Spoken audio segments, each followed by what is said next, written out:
So children, we start now with the symbols, and as you can see, I have written man-made features over here, and I have made a list of the important features and symbols that you will be looking in your map. Now, man-made features are normally shown in red color if it involves any kind of brickwork and construction. So where you have buildings of any kind, they will all be shown in red color. So a lot of man-made features will be in red color. As you can see, I have taken a fine tip red pen and I will be doing the drawing of the symbols, and you all kindly see how I am drawing them so that you can also draw the symbols exactly in the same way. Now, a permanent hut, the word hut, children, does not mean the hut in which very poor people live, but it is the word that the survey sheet people have used to identify any building. It can be a huge building, it can be a big house, multi-storied building, or any office. It has been used explained with the word hut. So if it's a permanent building, that means it has been built properly with proper cement and bricks, and it's a permanent construction. The building will not disappear anywhere. Then it is shown in a red colored tiny square, which you will see in very large quantities. In case it's a temporary hut, that means it's kind of a tent like dwelling which can be removed, then it becomes just an outline in red color and it's not colored inside. And you will see a few temporary huts also in your map. Then we come to the next symbol, which you will see in large quantities, which is the temple, or what you call as mandir, because sometimes the names of the temples have also been given in your map and the word mandir has been used. So it's the same thing, temple or mandir. Now you have to look carefully how the symbol is made. So you start with two red lines next to each other. Basically, I have first drawn a square.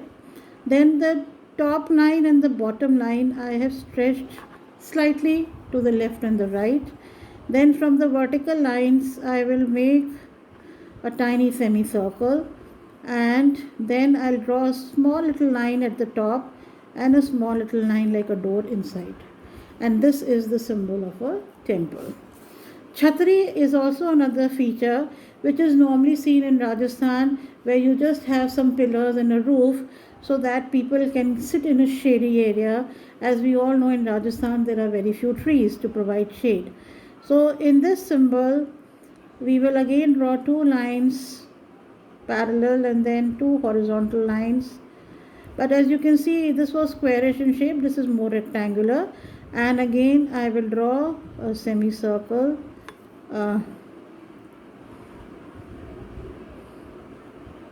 at the top.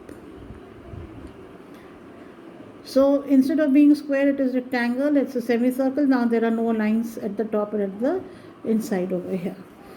Then we need some abbreviations, where next to this kind of a red square they will have written the abbreviation for certain features like a post office. So you will see in some areas the two black colored alphabets PO written, which indicates a post office. If it's written PTO, it is the abbreviation of Post and Telegraph Office. The next is a Dak bungalow. A Dak bungalow is an official guest house where people belonging to the government services can go and rest when they have gone for some official work to another place. It's similar to inspection bungalow, but normally in the inspection bungalow it belongs to a particular department. For example, if it's written over here canal, then it is belonging to that. Or if it's written PWD, then it belongs to the department of PWD. So inspection bungalow, people who work in a particular department, only they can go and stay over there when they've gone for official work. And a Dak bungalow, you can any official, any department can go and stay. That's the only difference, and you do have these in your maps. Then you have a police station, and the short form here is PS. Railway station is RS. So All of these are very simple and very straightforward abbreviations, and they are all written in black color.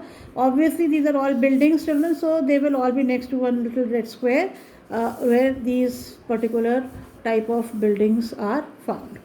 Next, we have a telegraph line. It can be also a telephone line. So, telephone telegraph line symbol is the same. It's also in black color. And here you have dots, where the dots are arranged in a set design or a pattern. So, as you can see, the first dot is slightly darker, then two dots are lighter, and then the next dot is again dark, and then again two light dots, and then again a dark dot. So one dark dot, two light, one dark, two light, one dark, two light. In this rhythm or design order, these dots have been arranged. And please understand, they are very fine dots. Don't make huge round shapes. That is not the way it is shown in the map. Then we have kiln. Now these kiln, both of them, brick kiln and lime kiln, are basically huge ovens in which the brick is made or lime is processed, and the symbol for both are same. Only thing is that next to the symbol they'll write the word brick or lime. So the symbol is again in black color, where you see a small circle and a big circle around it. In the case of a brick kiln, next to it in small letters it will be written brick, here it will be written lime. Okay, next we move to state boundary, and state boundaries are also shown in black color, and again it's a very simple symbol, a dot, dash, and a dot, and a dash, a dot, and a dash. Please understand that the size of the dot and the dash is very fine. Kindly again do not exaggerate them and make them giant, you will lose marks. Next symbol is tehsil or a taluk boundary. Now we know that the state is divided into districts, but in your map you don't have any district boundary. And a district is then further divided into smaller tehsils, or we can also call them taluk. So the boundary of tehsil or taluk, you will see quite a few in your map, and these are dots again, but these are all very tiny dots of the same size, and they are very close to each other. So in this way, if you see the difference between the telegraph line and the tehsil boundary, here you have one dark, two light, one dark, two light, and these are all light and very tiny and very close and continuous. Then we move to the roads. Now roads are important for transportation, and here we have the red color that you will have to again pick up. Now a metal road is what you are used to in your city, because these are your proper pakka road where you have the tar and everything properly laid out, and so these are all very nice, the durable roads, and these roads are shown by two parallel red lines. Two parallel red lines. Make sure, children, that the gap is as less as possible. Without touching, you have to draw the lines as close as possible to each other. Then you have unmetalled road. Unmetalled road is again two lines, but these are no longer continuous, as you can see from what I am drawing. These are broken lines. Unmetalled roads basically are roads where the surface has been lined with bricks or cement or tiles, and there is no black tar on it, and it is also not mud. It has a surface, but the surface is not of coal tar like we have your black roads on in the cities. Then we come to the kacha roads, where there is no surface and it's just a track where people keep moving, and the first of them is a cart track. As you can see from the word cart, it has been taken from a bullock cart or a camel cart. So any animal is used, and the vehicle, which is the cart, is tied behind that animal, and a single red line shows it.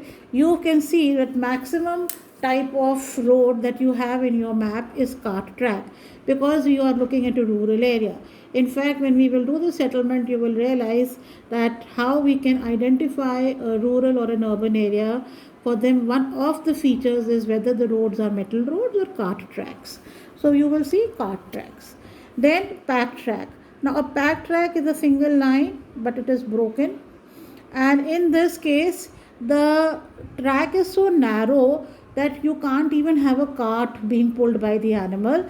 So normally in a pack track we use animals like donkeys and horses and camels, and we put the goods and stuff on them, or people sit on them and they move on that narrow track. And sometimes in the hilly areas, if you have visited them, then you will find that the local people have their very, very narrow roads, rather narrow little side paths that are there, that are termed as footpath, which is shown in red color, and again it is fine dots. Now the tehsil boundary that I had shown was in black color, the same symbol, and the same design now in red color has become a footpath. And please don't confuse this footpath with the footpath that you have in the cities on the sides of the main roads. This footpath is found in the hilly areas, which in Hindi we call a pagdandi, and you can find out more about it if you are still confused. This is a footpath in the mountainous or the hilly areas. Then we come to two symbols which are related to the railway lines, and in your map we have just about tiny little, about this much, of two type of railway lines. One is the meter gauge railway line. Now we've done transport, so you all should remember that we have broad gauge, meter gauge and narrow gauge, and in your map there is one small meter gauge railway track that you can see, and in this you have a black line and there are vertical bars like this which are drawn over there. Light railway or tramway is also there in your map, and in this case the line has the vertical bars. If you see from here and here, the gap is much larger. So in this case the gap is lesser between between each of the vertical bars. In this case the gap is much larger. And finally we come to the symbol of a bridge, and a bridge can be located on any of these roads. If it's a road or a metal road, anything which is going to pass over a river, there may be a bridge over there, and the symbol of a bridge is in red color, and this is what the symbol of a bridge looks like. And you have only two bridges in your map, which we will show you later on.